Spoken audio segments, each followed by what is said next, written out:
Hello beautiful people, and welcome to my YouTube channel. In this video, I am going to be helping you, the person who wants to start their very own hair business, specifically selling wigs and weaves in this country, South Africa. This is going to be more of a 30-day plan that you can be able to follow, a practical guide to help you from having the idea to actually launching your business and having customers. My name is Thandisa Mahe, and I talk all things relating to business, making money, and the family life. All right, let us get right into it. But before we do, I want to say to the person who is coming back right now to our channel for the umpteenth time, we truly appreciate your support as a subscriber to our channel. And if you are new to this channel, consider subscribing, switching on the notification bell as well, so that you can be kept abreast of when we put out new content. Let's just jump right into it. First of all, you need to understand that the hair business is very, very vast. And in it being vast, the first thing that you need to do is to take time out to research what is in style and what is liked by most people at that specific time. Like right now, when I was launching my business, I told myself that I'm going to focus on bobs. I'm going to do straight bobs. I'm going to do curly bobs because that is what is going. It is moving right now. That's what I found out from my research. So you can dedicate a day where you are researching. I also know that long waves are really in demand and people have got the money to actually buy them. I think what I like also about this kind of a business, and the reason why I decided to dive into it, is the fact that I know that it will never go out of business because people are very much obsessed with beauty. So first day, you take time, you research what is in demand. And I'm telling you, if you research using platforms like TikTok, Facebook, Instagram, and then also on YouTube, you are going to be able to get a sense of what most people buy. Day 2, you want to focus on narrowing down. Now that you know exactly what is selling, what is hot, what people like, you want to narrow down on day 2 and focus on identifying who your target market is going to be. For me, I decided I'm going to be targeting the working class, people who want to look good, but who might not have enough money to spend a lot. So I'm targeting the working class and people who want affordable hair. So that's basically the category that I have decided to niche down into and focus on within my business. You can decide to make it whatever it is. You can decide to focus on university students. You can decide to focus on, the high-end market. You can decide to focus on business owners, like entrepreneurs who don't mind spending. You can decide to just focus on the elite, like people who are going to spend a lot of money on one weave, who do not mind that. And that means you'll need to ensure that your quality is really, really high because they want high quality and they do not mind to pay. So these are the decisions that you need to make as you are identifying who you're going to be focusing on as your target customer within the business. That's for day 2. Moving right along. Day 3. Dedicate day 3 to focus on coming up with a business name. My business name that I have been able to come up with for my brand is Affordable Hair by T. I have done a lot of work and research, and I'm trying to align my target market to the name, trying to ensure that the name resonates with my target market. That is what I did on this specific day. And this is what you can now also do. Don't forget that your name influences, obviously when your target customer actually looks at your name, hears your name, hears people talking about it, they need to, resonate with it. So your name needs to be a name that you come up with that will speak to your target customers that you have decided. But I must also advise, do not overcomplicate it, because even though you can launch this business, like the name that I've already used, I can always change it. If I feel that my business is now moving to a different direction, I can always change a name. It's not that deep. Do not get stuck in the coming up of the name. Spend your day 4 coming up with the brand, right? And within the brand, these are the 4 main things that I'll advise you to focus on. Designing the logo, coming up with the colors, and your brand statement or slogan, and your messaging. These are the things that I want you to focus on when it comes to designing the brand. For an example, I was able to make a decision that my colors are going to be pink, black, and white. And then I also decided that my slogan is going to be look glam at an affordable price. So basically, and then I was able to use this information to come up with a logo for my business. And I was able to design it very simply. You can use platforms like Canva. I just hopped on Canva and designed, something there using existing templates and just making them or customizing them to what I wanted the finished product to look like. And that was it. So now you move on from having designed your brand. And then day number 5 is one of the most difficult days, but one of the most critical days at the same time, because day number 5, you need to find suppliers. You cannot be able to sell if you do not have suppliers. Where are you going to be able to get the weaves? Where are you going to be able to get your wigs, your hair? Who is going to be providing you this information? And I do not want to lie. You need to be very careful when it comes to this space, because there are a lot of people that are on the internet posing as real suppliers, but actually they're lying. And there is a current culture, especially on social media, where people are selling their access to information. And there's nothing wrong with that. I just wish that as they sell that information, they would also care for their customers, because there is a lack of care. There's truly a lack of care. So what I did is I literally went online, Googled on TikTok. I went on TikTok, I went on Facebook and looked for people that say that they sell hair, suppliers for hair. And then I do not want to lie, I did find problems with some of the suppliers, but I did at the end of the day manage to get a couple of suppliers that are reasonable and that did not cost me as much, that actually care, and their shipping is quick, their responses are quick. So basically you're looking for a supplier that can be able to give you what they have, give you ideas of how to sell the hair, give you ideas of what pictures to use, give you ideas on how to roll out the business and how to engage with customers and stuff like that. Hopefully you can actually get a supplier that will communicate with you via WhatsApp, and maybe you can join a resellers group. That is what I did, and it's made my life very much easier. I do want to say that a lot of people actually want to buy suppliers directly from China. As I sit here, I am still investigating and finding out what the difference is in buying suppliers directly from China and, getting suppliers that have moved from China to be based in South Africa and actually buying from those. I don't know what the difference is. I don't understand it, because in my mind, it's like if I go and buy directly from China, I will still need to pay customs. So even though it might be cheaper buying from China, I still have to wait for customs. Pay for customs, and I still need to be taxed a lot on that. I also need to have longer turnaround times, like waiting periods. So I don't know what the fuss is in getting suppliers directly from China. I really don't get it. I'm still investigating. Maybe I am going to come across a reasonable explanation as to why we feel like, even though there are Chinese-based companies who have opened factories and stores in South Africa, I don't know why we choose to go directly to China rather than buying from them, because at the end of the day, all this is coming from the same factories in China. So if you know and understand maybe what's the reasoning behind this, please drop me in the comment section so that I can also understand. But for me, I decided that I'm going to go the route of finding local suppliers. I can therefore not be able to advise you in terms of going directly to China and getting suppliers directly from China and the process that is followed, because I have not been exposed to that. I have decided that for my business, I'm going to source locally from South Africa. What I mean is the Chinese companies that are based in South Africa. So when I was looking for suppliers, I was looking for people that can be able to get the product to me overnight, 2 days. Like if I place a customer's orders, I can be able to, within my policy, say it takes a week for or 4 days, 5 days for a product to get to you, excluding weekends, or unless it's got weekends, then it's like a week. But I wanted the assurance that I can be able to just source the product, source the hair quickly, get it to the customer quickly. So I think that's a decision that you'll need to make. But at this stage, just find suppliers. I've currently got 3 suppliers, but I discovered that 2 of these suppliers are actually sourcing from the same place. So basically, I have 2 suppliers.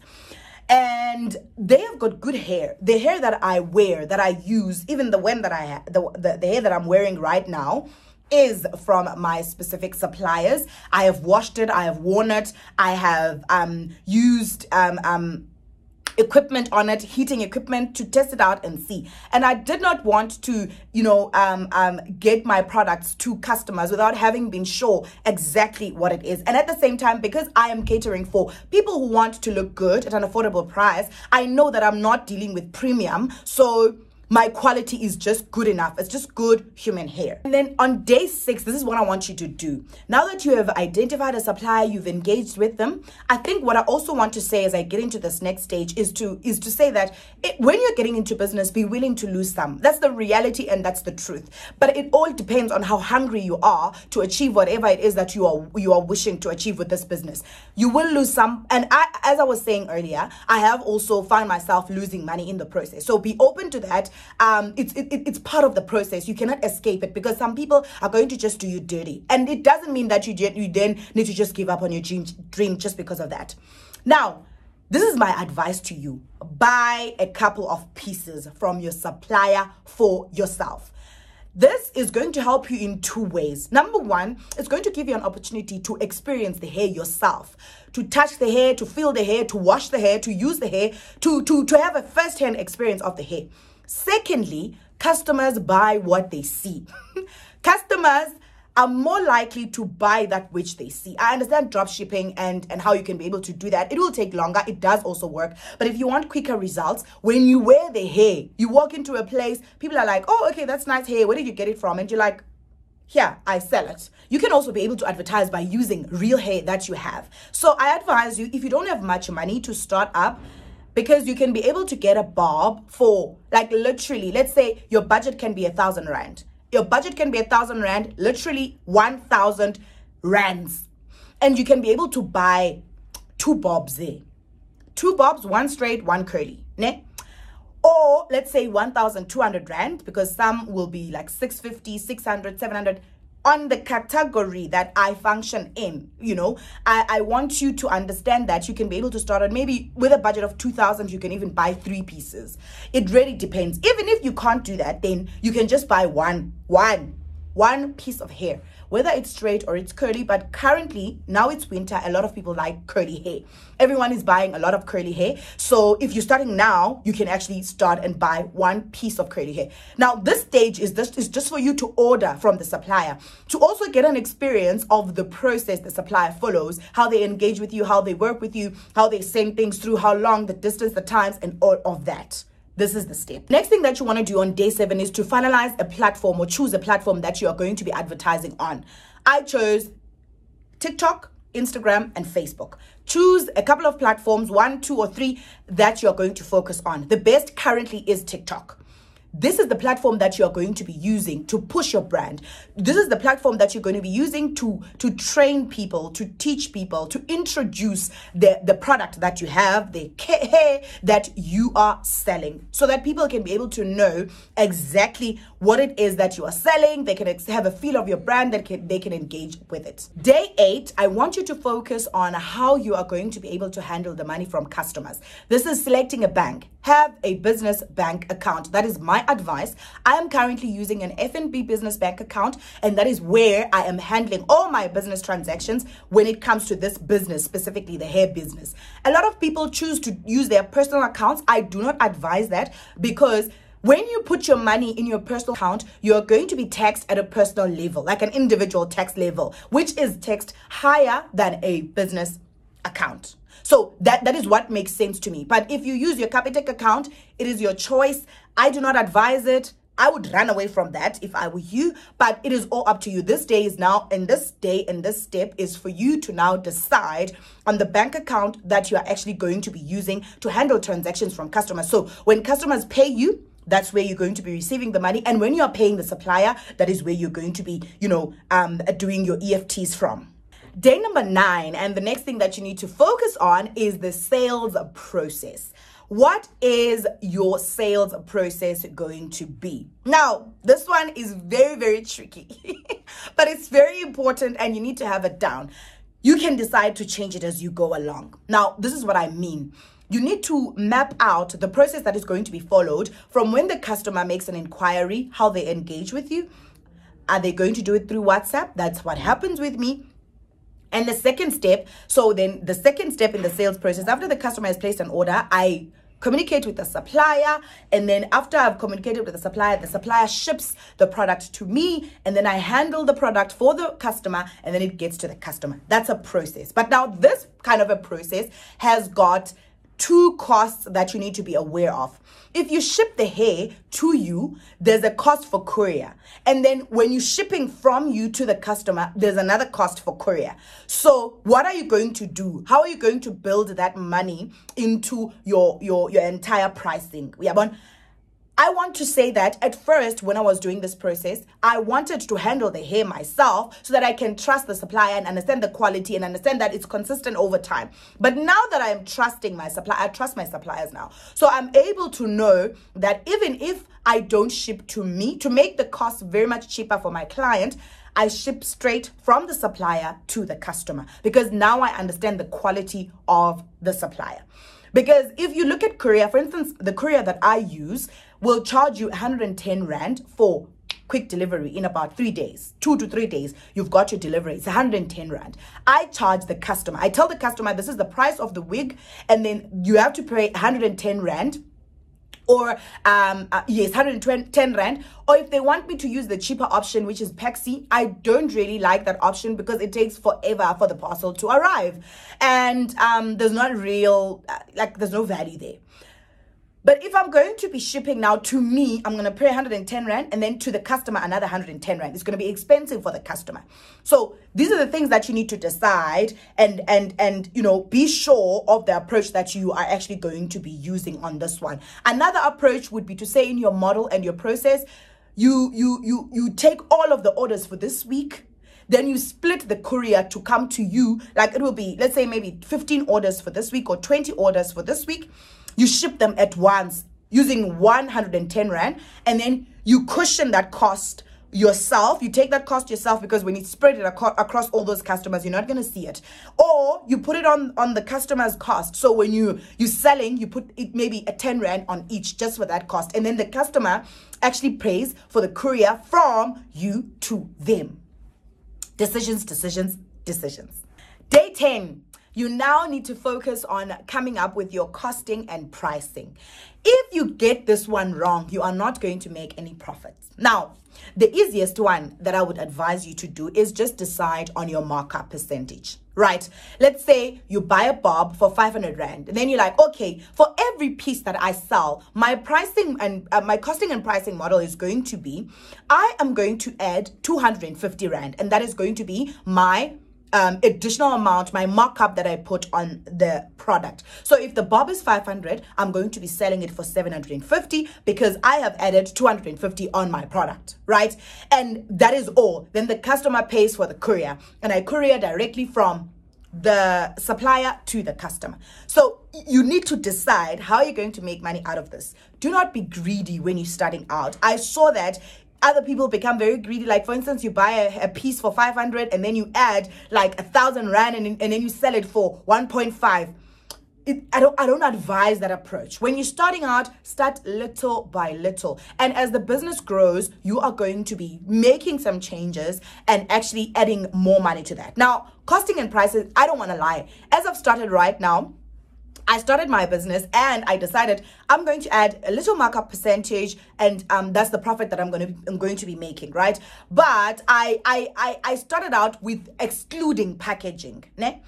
And then I was like, no, man, it's not nice to send these things bare to the customer. But I was like, as I go with my business, maybe after like 6 months or 8 months, I am going to introduce the packaging element. But the packaging element is going to add another tricky area for me, because if I'm shipping from the supplier, then how am I going to package these things? So these are the things that you need to go through and understand. And also, now if I'm adding a fancy packaging, am I not moving away from affordable? Am I not now making it premium? Am I now not making it a bit costly for my customer? These are the things that I'm also still trying to think about. But if you are going to be shipping to you, then to your customer, then it means that you can also incorporate an element of packaging and say you're going to spend 20 Rand or 15 Rand per customer for packaging. It's all decisions that you need to do. Day 11 is also important. This is where you're going to come up with a system on the kind of system that you're going to use to track customer orders. Because there are 3 categories that I've seen practically and firsthand that you need to manage. ordered, shipped, delivered. Okay, you need to know who has ordered. You need to know the orders that you've received, and the orders that have been placed with your supplier, and the orders that have been shipped, and the orders that have been delivered. So basically, now how are you going to track all of that? Are you going to use your computer? Are you going to use an Excel spreadsheet? Are you going to use your phone? Are you going to use a book? Like a hard copy book? But you need to come up with a tracking process so that you do not become confused, especially the more you get more orders. If you don't have a system to manage how you track your customer orders, you are going to be in trouble. I like using books. I use a hard copy book, but I also have started to, as I create a database for my customers, to also integrate an Excel spreadsheet so that I can be able to keep track of my customers as well. Day 12, you need to create a price list poster.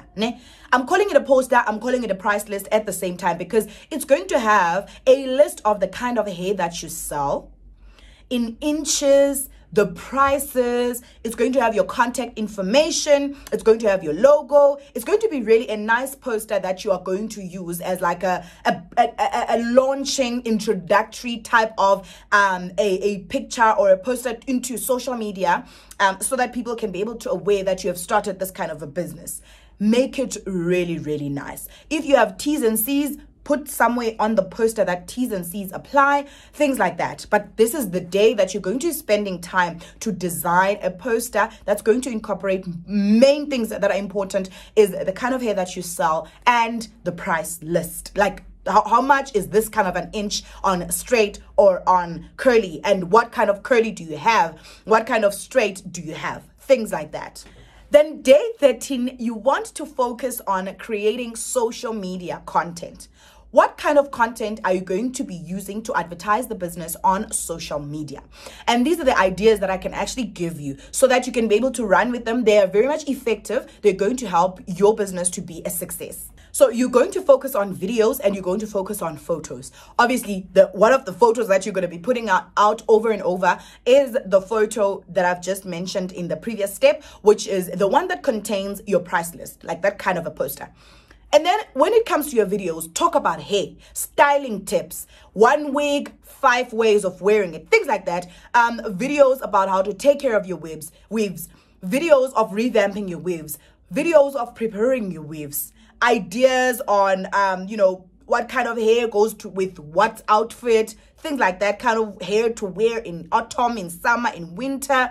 How to make your weave last. There's a lot of ideas that you can come up with and think around that space. You can also have stories. Don't forget to tell some stories. Incorporate your life as well. Somehow tell stories. Have a specific niche that you're going to focus on in telling stories, because people relate to storytelling a lot. Just pick something that you're going to be talking about. It doesn't have to be related to hair, but you want people to know that you've got other content that you're doing except for just the hair kind of content. You can do dance challenges if you are that open-minded. You can also build the page with your face in front of it. You can also build it without your face by doing videos and then doing voiceovers over those. Those work powerfully. And then day 14, you want to sit down and actually create your pages. Now, the actual social media pages that you're going to be using. Remember, on one of the steps earlier, I did say that you're going to choose the platforms that you're going to be creating content on and advertising on. So this day is dedicated to focusing on creating the pages. So you're going to create a TikTok page. You're going to create a Facebook page. You're going to create an Instagram page. If those are the platforms that you've chosen, just like I did. So this day you're sitting down, you're coming up with all the pages. Obviously, this means you must have already come up with photos that you're going to be using, downloaded them from the internet or using your own, like taking photos of yourself and stuff like that, or like your friends, whatever. But make sure, because of the POPI Act, whoever you're going to put there, you have agreed with them, unless it's like free photos from the internet. Now, you're going to take now 5 days from day 15 to day 20. You're going to take 5 days from day 15 to day 20 and sit down and create content. If you ask me, I would say that the best strategy with TikTok, specifically with Facebook, with Instagram, on Facebook and Instagram, do a lot of reels. On TikTok, you can do obviously kind of short form content, vertical videos, right? And to be most effective, make sure that you put out 3 to 4 different content every single day for the next 30 days. This means that you have a lot of work. That's why I've dedicated about 5 days to this, because you need to create this work. The important thing, and the reason why I'm saying sit down and create all of this content, is this. Once you start hitting the algorithm with your content, you need to keep a certain rhythm, okay? You need to keep a certain consistency and a certain rhythm until the algorithm trusts you. So create this content and select which days you're going to be doing what, and actually create that. Save all of this information and all of this content so that you can be able to then start uploading and scheduling it. Now it's day 21. On day 21, you've created your content. It's there. It's ready for you to put out. You've already done all the hashtags. You have already chosen the songs that you're going to be using, but don't overthink it. Do not overthink it. I know it can be a bit overwhelming. Just create the content. Enjoy the process. If it takes you longer than 5 days, it's okay. It doesn't really matter. What I wanted you to just focus on is creating the content and knowing that you can be able to hit the algorithm and hit it hard so that the algorithm can notice you and can love you because you are consistent in pushing out that content. Then 22, create a 1-page policy for your business. Please create a 1-page policy for your business. There are important things that you just need to keep there. And this one, you can literally just Google some things, look up on Google, look up on other people, get exposure to what other hairstylists are doing when it comes to their policy, get inspired from those. These are the T's and C's that you need to have. And whenever you are engaging with a customer, once the customer is engaged with you, send the policy, like put it as part of your process. Send that policy so that they can be able to understand this is how you work. This is the policy that you follow. Don't stress yourself about it. Have something to start from. You're going to improve it as you go. And as you face challenges, that's how you work with the policy. You revise it all the time based on issues that you face along the road. But at least have a basic policy, 1-page anji, that you can be able to send to your customers. And then day 23 to day 25, and however long that you need, make sure that you schedule your content. Now, this is a secret. I'm going to tell you a secret. On Facebook, you can schedule your content for up to however long you want. On Instagram, you can do the same. On TikTok, you can schedule your content for up to 10 days. So now this is the time to take the content that you have prepared and start scheduling it. Start putting it in. Scheduling it, don't post it. Schedule the content.